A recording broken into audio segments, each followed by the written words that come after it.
Changing the topic because I hate the one I chose, and now I want to talk about something else.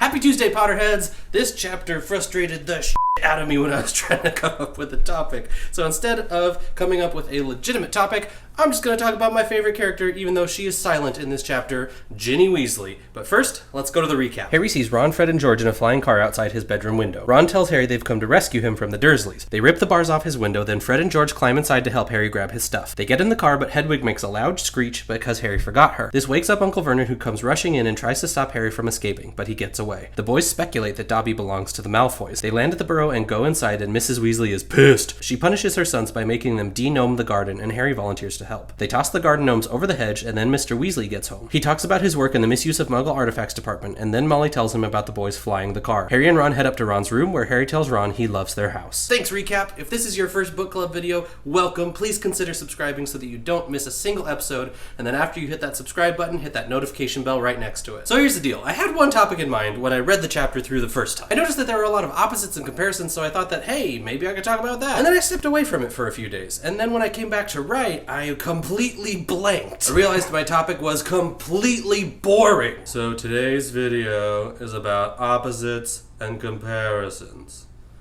The Dursleys and the Weasleys. Privet Drive and the Burrow. Ugh, so boring. So I tried coming up with something else, and I thought, hey, maybe I'll see why Arthur loves Muggles so much. I spent like a freaking hour researching Arthur Weasley and his family and all of that stuff. I did learn some interesting things, like I completely forgot that Arthur was related to Sirius. Arthur's mother was Cedrella Black. Also, that if you look at the Black family tree, they were breeding almost exclusively with other pure-blood families. Longbottom, Crouch, Macmillan, Pruitt, Rosier, Weasley, Bulstrode, and of course Lestrange. Like, are they trying to complete some sort of sweep of the pure-blood English families? Are they planning some ill-advised takeover of the entire wizarding world? Nope, bad conspiracy, don't go there. And I refreshed myself on the history of pure-blood mania in the wizarding world. All of that research delivered the answer that basically Arthur loves Muggles because he is a Weasley.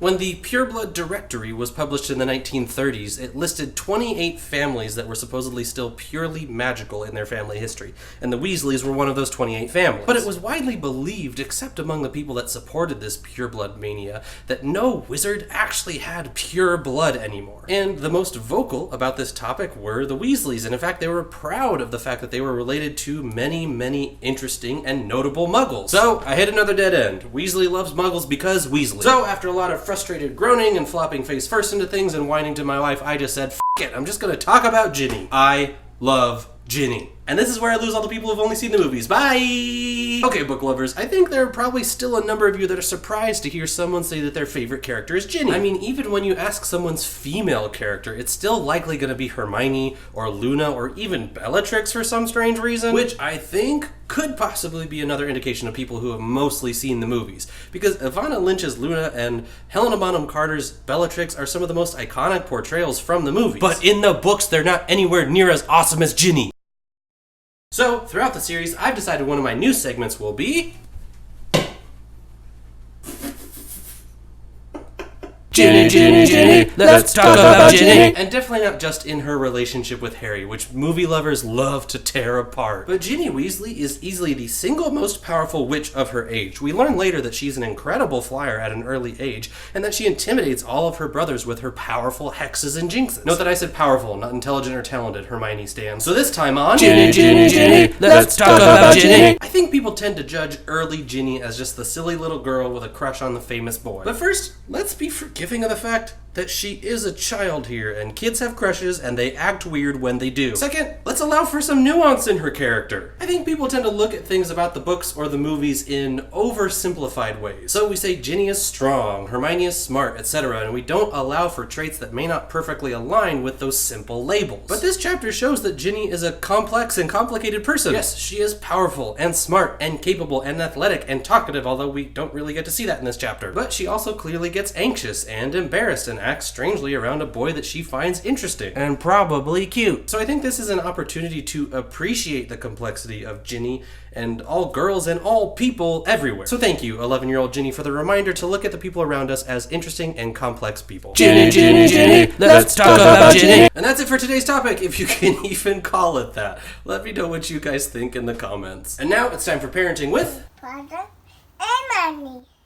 Okay, more talking about Arthur. I have so much empathy here for Arthur, because his kids have done something wrong, and of course he knows it's wrong. But he's so curious and impressed that he can't help but engage with them. Here's the important thing about this, though. Molly just has to give him a quick, pointed nudge, and Arthur remembers that he and Molly are on the same team and have to stand together on this. It just takes that little nudge, and he's back to doing the right thing as a father. Jess and I haven't really run into any of these moments in a big way, but occasionally one of us will be telling Margot to do something, Margot will act defiant in a really funny way, the other parent can't help but laugh. Because this kid is hilarious, and sometimes it's hard not to break. We made a pact before she was born, though, that we are always on the same team. And when we disagree about something, we talk about it when Margot isn't in earshot. It's important for her to learn that Jess and I can't be divided up and pitted against each other. Her parents are a team, and it's okay to slip up a little bit and need to be reminded what team you're on. And that's all for Parenting with Hey, Potter. I'm switching things up a little bit with our weekly question. Usually it's been something that I'm wondering about that I pose to you guys. This week and more often moving forward, it'll be something a little bit more fun, something that I'm interested in learning about you guys. So for this week's question, I want to know, what Quidditch team do you guys support? It can be a real life one, or it can be one from the books. If you don't have one, do some research, pick a team, and then rep your team in the comments below. I, of course, being a textbook Ron Weasley, support Chudley. Up the cannons! And that's it for this week's video. Thank you so much for watching. If you like the video, please give it a thumbs up. If you really like what we're doing here and want to follow along, please subscribe. And after you hit that subscribe button, make sure you hit that notification bell so that you never miss a single chapter. And then after you do all of that, please, please, please share this video with everyone you know. Or, you know, you can share it without subscribing too. Your assignment for next week is to read Chapter 4, that's at Flourish and Blots. We'll be talking about wealth and class struggle in the Wizarding World. And, of course, celebrating the arrival of Gilderoy Lockhart. So make sure you guys read that by next Tuesday, and I will see you then. Happy reading, Knox!